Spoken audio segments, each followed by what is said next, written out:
Hey everybody, it's Robert Joins, your Market Center Tech Trainer for Keller Williams Raleigh, and I'm here for your Tech Tip of the Week.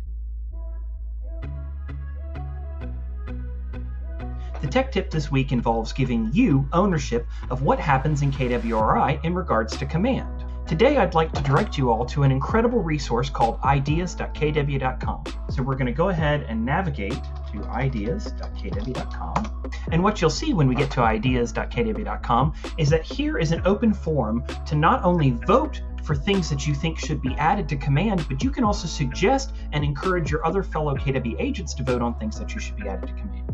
When on the main page, make sure to scroll down, and if you have a new idea that you'd like to suggest, you can do so by clicking Add a New Idea.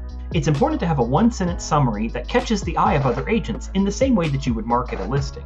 Secondly, make sure in the paragraph to describe specifically what you're looking for. An example would be a specific outlet that you think that there should be functionality for within command. Once you've completed your idea, select a category and share your idea. Before submitting an idea, you may want to consider that someone else has already suggested what you're thinking.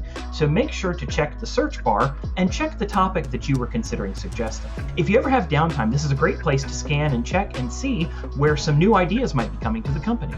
Once again, I'm Robert Joins, your Market Center Tech Trainer for Keller Williams Raleigh. I hope that you all have a great week, and you know that I am always here as your trusted resource for any of your tech or command problems. Have a great week, and I'll see you around the office.